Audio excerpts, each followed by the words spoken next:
Today I'm going to talk about the fuel pump and some issues with the fuel pump.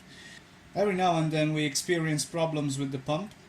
Let's say it seeps fuel past its valves, so it floods the carbs, for example, or it just doesn't want to pump the right amount, or it doesn't want to click at all. Just so I can explain why that happens, we need to know how the pump works.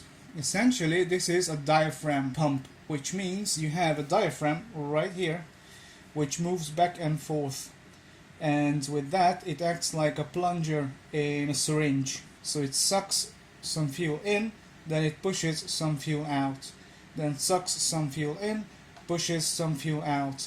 The way the fuel circulation is directed, well, you have two check valves in this end under this cover, which I'm going to remove in just a moment. But obviously, since I'm doing this one-handed, give me a sec and I'll be back. Right, the screws are removed.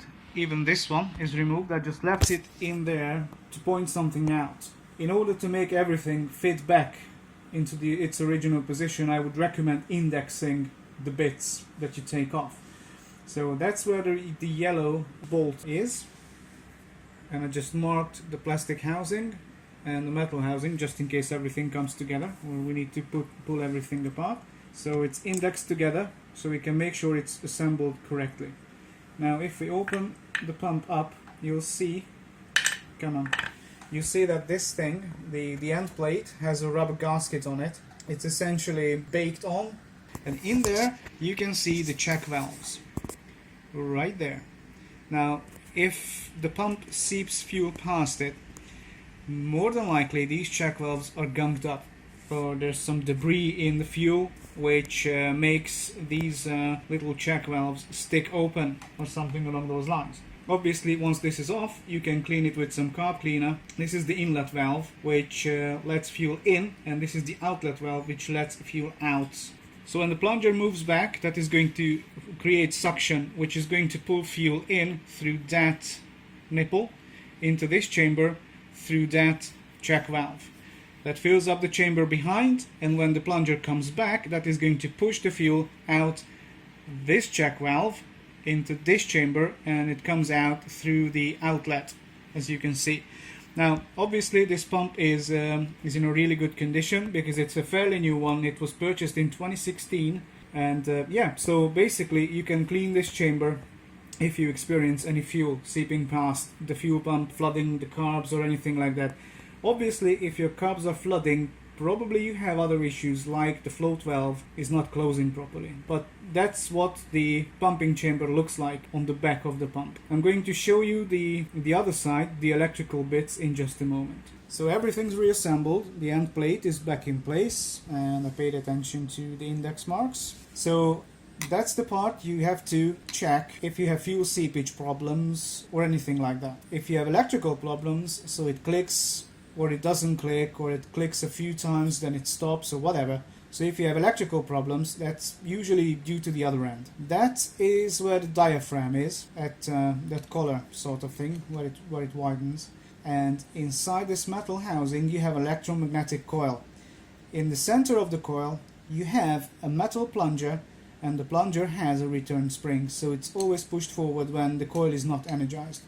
When the coil gets energized by the fuel pump relay, then the coil creates a magnetic field and pulls the plunger to the rear. When that happens, the diaphragm is pulled to the rear, and that sucks fuel in from the inlet nipple. When the plunger gets to its rearmost position, it opens a pair of contacts under this plastic cap, and then the coil gets de-energized and the return spring pushes everything back into the original position, and that's when the diaphragm kicks the fuel out through the outlet nipple. So you have a coil in here and the plunger, and you have the electrical bits, the control, shall we say, mechanical control up here. In order to get in there you need to remove this, and then we have to remove the one screw on the back, and that's what we have in there. So that's the plunger in the center, which moves back and forth and actuates the diaphragm, and on the back of this whole thing are the contacts, those two little things. them. They open and close. When the plunger comes up and sucks the fuel in with the diaphragm, that is going to open those contacts, and then the coil gets de-energized, everything goes back to the forward position, and then the contacts close again, energize the coil again, pull the plunger back again. So it's a cycle. It's a mechanically controlled cycle. This whole section is replaceable.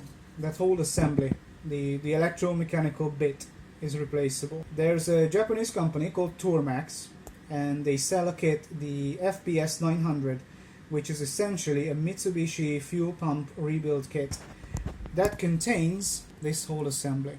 So you can remove the screws, remove the wiring. You have to desolder this joint right there, because that's what feeds the coil. The coil stays inside there.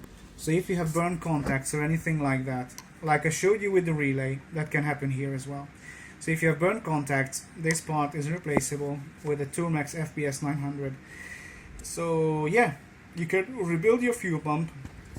On the electrical side, you can clean the valves on the bottom to make sure it pumps the fuel reliably, and you don't necessarily have to settle for a cheap Chinese bullshit pump or a used one. You can keep your old pump running if you're aware of these things. So that's all I can say for today.